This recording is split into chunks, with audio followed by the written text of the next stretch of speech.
జై తెలంగాణ, జై తెలంగాణ, జోహార్ తెలంగాణ మరి వీరులకు, జోహార్ జయశంకర్ గారికి, కేసీఆర్ గారి నాయకత్వం, కేసీఆర్ గారి నాయకత్వం.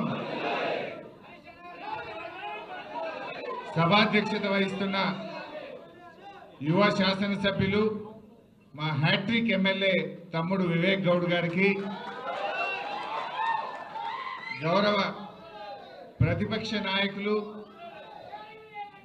శాసన మండలి సభ్యులు పెద్దలు సిరికొండ మధుసూనాచారి గారికి, మాజీ మంత్రివర్యులు సోదరిమణి సబితా ఇంద్రారెడ్డి గారు, సునీత లక్ష్మారెడ్డి గారు, పువ్వాడ అజయ్ గారు, గౌరవనీయులు మల్లారెడ్డి గారు, అదేవిధంగా గౌరవ శాసనసభ్యులు మాణిక్రావు గారు, చింతా ప్రభాకర్ గారు, కాలేరు వెంకటేష్ గారు, లక్ష్మారెడ్డి గారు, ముఠా గోపాల్ గారు, మా పార్లమెంట్ సభ్యులు గౌరవనీయులు రవిచంద్ర గారు, గౌరవనీయులు వినోదన్న గారు, పొన్నా లక్ష్మయ్య గారు, దేవి ప్రసాద్ అన్న గారు, ఆర్ఎస్ ప్రవీణ్ కుమార్ గారు, సలీం గారు, మా వేదిక మీద ఉన్న మా రవీందర్ రావు శాసన మండలి సభ్యులు పెద్దలు, ఇంకా వేదిక మీద ఉన్న మా శాసన మండలి సభ్యురాలు సోదరిమణి వాణిదేవి అక్క గారు, గణేష్ గారు, యాదవ్ రెడ్డి గారు, దాసోజు శ్రవణ్ గారు, గౌరవ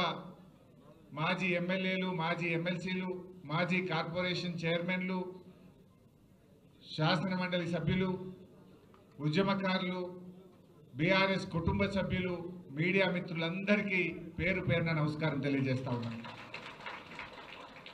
ముందుగా ఈ కార్యక్రమంలో పాల్గొంటున్న మీకు, తెలంగాణ రాష్ట్ర ప్రజలకు, యావత్ ప్రపంచవ్యాప్తంగా ఉన్న తెలంగాణ బిడ్డలందరికీ రాష్ట్ర అవతరణ దినోత్సవ శుభాకాంక్షలు తెలియజేస్తా ఉన్నాను. ఈరోజు ఒక ప్రత్యేకత ఉంది. సరే 10 ఏళ్ళు నిండి 11వ సంవత్సరంలో అడుగు పెడతా ఉన్నాం.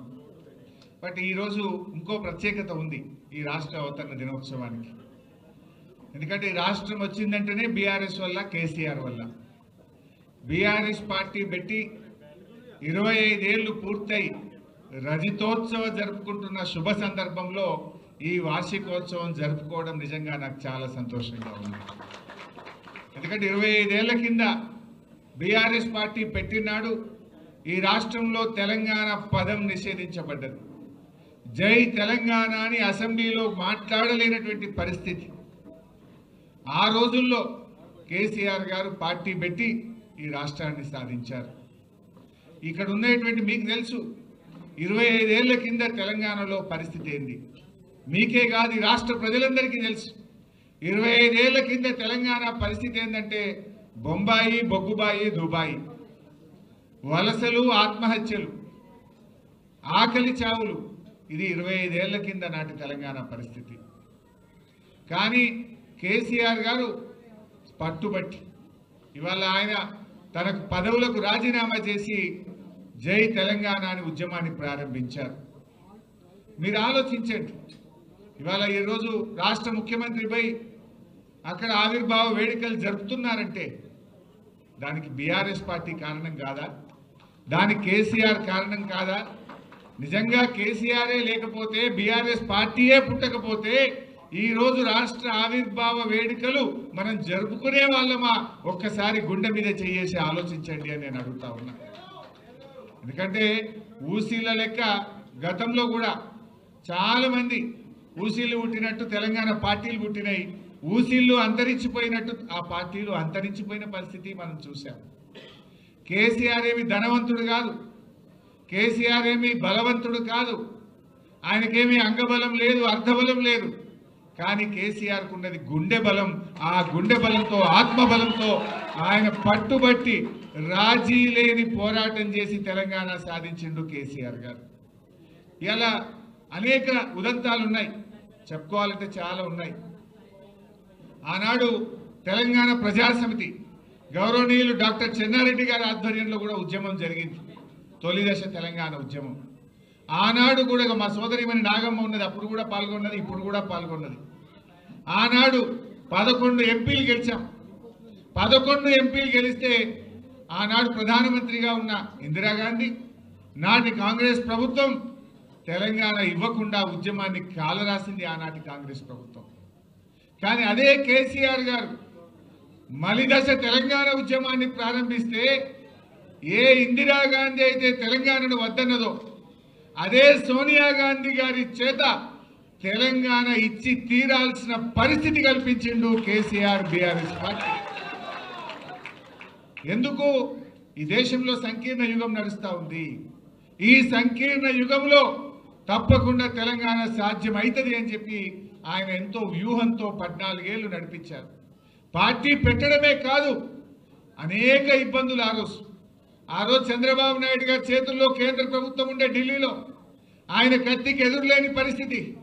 ఇంకా 4 ఏళ్లు కేసీఆర్, ఆ రోజు ఇంకా 4 ఏళ్లు చంద్రబాబు నాయుడే ముఖ్యమంత్రిగా ఉండే పరిస్థితి. ఆ రోజుల్లో ఎవరు ధైర్యం చేయలే. కానీ కేసీఆర్ గారు అప్పటికే ఎన్డీఏ ప్రభుత్వం 3 కొత్త రాష్ట్రాలు ఏర్పాటు చేసింది. 2000 సంవత్సరంలో జార్ఖండ్, ఉత్తరాఖండ్, అదేవిధంగా ఉత్తరాంచల్ మరియు ఛత్తీస్గఢ్ 3 రాష్ట్రాలు ఏర్పడ్డాయి. ఈ 3 రాష్ట్రాలు ఏర్పడ్డాక తెలంగాణ ప్రజల్లో ఆశలు చిగురించినాయి. ప్రజలందరూ నాయకుడి కోసం ఎదురు చూశారు. జయశంకర్ సార్, చనిపోయిన బియ్యావుల జనార్దన్ రావు గారు కేసీఆర్ గారి దగ్గరకు వచ్చి మీరు లీడ్ చేయండి, మీరు పోరాటం చేయండి, మీ వెంట మేముంటామని చెప్పి వారందరూ కేసీఆర్ వైపు చూశారు. కానీ కేసీఆర్ గారు 1 సంవత్సరం ఆలోచించింది. ఉద్యమం ప్రారంభిస్తే ఈ తాప మళ్ళా జెండా దించొద్దు, తెలంగాణ వచ్చేది ఉంటేనే మన ఉద్యమాన్ని ప్రారంభిద్దామని కొన్ని వేల గంటల మేధోమథనం చేసి చాలా ఒక నెలల తరబడి ఆలోచించి 2001లో బీఆర్ఎస్ పార్టీని పెట్టింది. ఆ రోజు ఒక తెలంగాణ ఉద్యమానికి ఒక అపకీర్తి ఉండేది. ఎవరికి పదవి రాకపోతే వాడు జై తెలంగాణ అంటాడు అనే ఒక అపకీర్తి ఉండేది. ఆ రోజు కేసీఆర్ గారు ఆలోచించి తన పదవులను, డిప్యూటీ స్పీకర్ పదవిని, ఎమ్మెల్యే పదవిని, తెలుగుదేశం పార్టీ రాష్ట్ర కార్యదర్శి పదవులను గడ్డిపోచల్లాగా పదవులు వదిలి ఉద్యమాన్ని ప్రారంభించిండు. ప్రజల్లో నమ్మకాన్ని కలిగించిండు. ప్రజలను ఒక్కతాటి మీదకి తెచ్చే ప్రయత్నం చేసిండు. ఇవాళ తెలంగాణ వచ్చిందంటే ప్రజలను సమీకరించడం, దేశంలోని పార్టీలను ఒప్పించడం, ఈ 2 కేసీఆర్ గారు చేసిండు. అంబేద్కర్ గారు సూచించిన మార్గం బోధించు, సమీకరించు, పోరాడు. అంబేద్కర్ చెప్పిన బాటలో నడిచిండు కేసీఆర్. గాంధీజీ గారు చూపిన అహింసాయుత మార్గంలో ఉద్యమాన్ని నడిపిండు కేసీఆర్. తెలంగాణ రాష్ట్రాన్ని సాధించిండు కేసీఆర్. ఎందుకంటే చాలా జాగ్రత్తగా నడిపినాడు, అహింసాయుత పద్ధతుల్లో నడిపాడు. ప్రజలను సమీకరించడంలో జల పోరాటం కావచ్చు, 610 జీవో మీద పోరాటం కావచ్చు, తెలంగాణకు జరుగుతున్న అన్యాయాల మీద గలమెత్తిండు, ప్రజలను సమీకరించాడు. ఆ ప్రయత్నంలో కేసీఆర్ గారు ఆర్ఎస్ఎస్ ఆఫీస్ నుంచి ఆర్ఎస్యు దాకా కలిసి పనిచేసిండు. అవి భిన్న ధృవాలు. ఢిల్లీలో ఆర్ఎస్ఎస్ ఆఫీస్కు పోయి వాళ్ళను కలిసి తెలంగాణ ఎందుకు కావాలో వివరించి నేల మీద కూర్చొని అన్నం తిని తన ఇస్తరాకును తనే తీసుకుపోయి అందులో వేసి వచ్చిండు. అంటే ఎందుకు చెప్తున్నా అంటే ఆర్ఎస్ఎస్ నుంచి ఆర్ఎస్యు దాకా ఆయన చేసిన ప్రయత్నం. వినోదన్న గారు ఆ రోజు ఎంపీగా కేసీఆర్ గారితో పాటు ఉండేవారు. దేశంలో 33 రాజకీయ పార్టీలను ఒప్పించి లేఖలు తెచ్చి ఆనాటి యూపీఏ ప్రభుత్వం ముందు పెట్టి తెలంగాణ ఇస్తరా ఇవ్వరా అని ఒత్తిడి పెంచిన నాయకుడు కేసీఆర్. ఇవాళ చాలా మంది మాట్లాడుతున్నారు, అసలు త్యాగాలకు మారు పేరు కేసీఆర్.